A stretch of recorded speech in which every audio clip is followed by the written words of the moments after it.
and welcome to the fourth 6 weeks curriculum preview. Our focus this 6 weeks is on informational, persuasive, and procedural text, media literacy, adverbial and adjectival phrases and clauses, colons, hyphens, semicolons, brackets, and ellipses. So we always start with what the standards require, so let's consider what those are asking us to do. Standard 9A is asking us to analyze works written on the same topic to compare how the authors achieved similar or different purposes. So we need to look at more than one author and a similar topic to see what the result of that writing was, what their purpose was, and if they were going for the same thing. Standard 10A is on summarizing text, and it asks us to actually summarize the main ideas, supporting ideas, and relationships among ideas in text succinctly in ways that maintain meaning and logical order. One way to do that would be to have students write a quick little sentence after each paragraph for the main idea, and then have them just use those to write a summary of the entire piece. That's also a good test-taking tip. If you can state the main idea of a paragraph, then you pretty much understood what it was. Standard 10B asks us to distinguish factual claims from commonplace assertions and opinions and evaluate inferences from the logic that's presented in text. 10C asks us to make subtle inferences and draw conclusions about the ideas in text and its organizational patterns. And then 10D asks us to synthesize and make logical connections between ideas within a text and across 2 or 3 texts. So again, multiple pieces of text that we want to look at together as a whole. Standard 11A asks us to compare and contrast persuasive texts that reach the same conclusions about the same issue and explain how the authors reached their conclusions through analyzing the evidence that each presents. So we need to have 2 or more pieces of text that are trying to persuade us to do the same thing. So like 2 pieces of text that say that the driving age should be raised to age 18 instead of 16. And then what evidence did the authors present and how effective was it? 11B asks us to analyze the rhetorical and logical fallacies, and there's several of those that we need to consider, including loaded terms, caricatures, leading questions, false assumptions, and incorrect premises within persuasive text.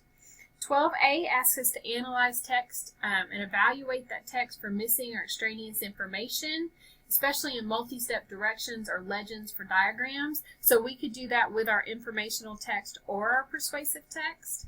12B asks us to evaluate graphics for clarity. And again, that can be with any kind of text. Media literacy also applies to any kind of text. And then 19AII looks at adjectival and adverbial phrases and clauses and their correct use. And 20BII looks at colons, hyphens, semicolons, brackets, and ellipses. Colons, hyphens, and semicolons were introduced in 7th grade, so we're still going to have students that struggle with those, but brackets and ellipses are totally new to 8th grade. On top of all that, we have to remember that our process skills overlay with each thing that we do, and that 44% of our spring 2016 star was figure 19. Now I want to notice that the 7th grade star was 58% figure 19.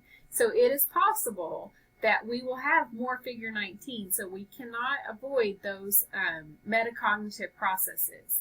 We also have to remember that the standards call for us to use continuous application of previously taught skills. So just because something was taught in a previous year doesn't mean we don't need to address it or review it, especially if our students are struggling with it or don't have it mastered.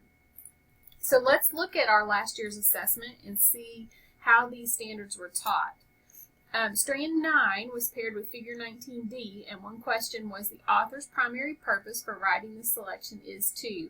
And you can see the 4 choices are long statement answers. So we have to get our students past just naming that they're going to persuade, inform, or entertain. That's a good start, but then to persuade to do what?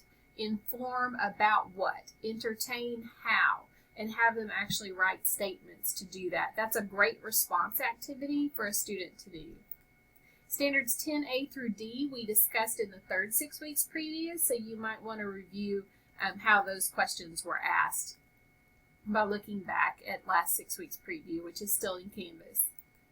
11B, in which sentence does the author attempt to stir emotions in the reader?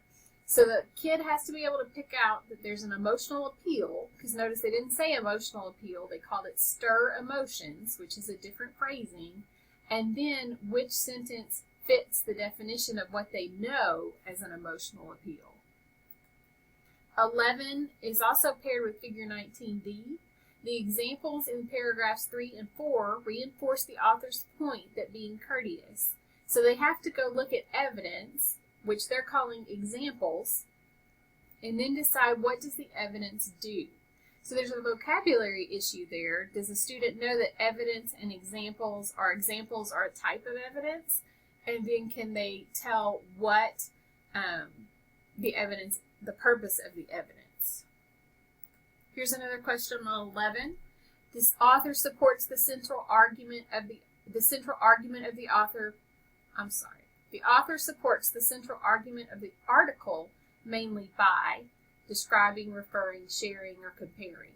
So this is an author's craft question. They have to know what the central argument is, or the thesis, or the position, and then they have to say, what does the author do to support that? What types of evidence do they use? All of these are types of evidence. So our students really need lots of opportunities to describe evidence, to choose evidence, to see what evidence is, and to play with that to see how things work.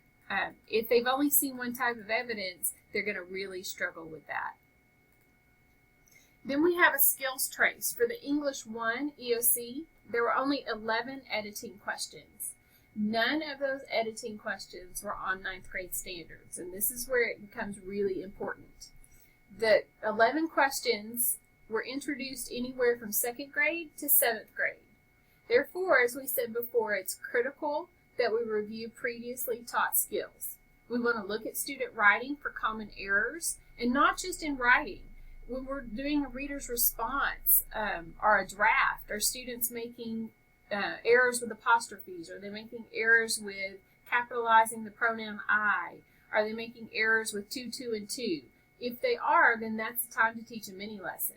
And we want to develop a campus-wide expectation. What are some non-negotiables? To me, apostrophes that are started in 2nd grade should be used correctly by 6th grade. And so maybe we have some common things like the pronoun I is always capitalized. There's a period or an end punctuation mark at the end of every sentence. And it shouldn't matter what course we're in, those should be non-negotiable. So I would encourage you to develop a campus-wide expectation for grammar and writing. So some resources to help you this 6 weeks are from the Texas Gateway. These are written by TEA. These are great lessons and great resources. You can project them up. You could assign it to a small group. You could ask the kids to do a flipped lesson with it. And there's practice. And so these are on analyzing the works on the same topic, on your adjectival and adverbial clauses, on evaluating graphics, and then also on just comprehending informational text. There's 5 specific lessons for that. So I hope you find these helpful, and let me know if you have any questions. Thank you.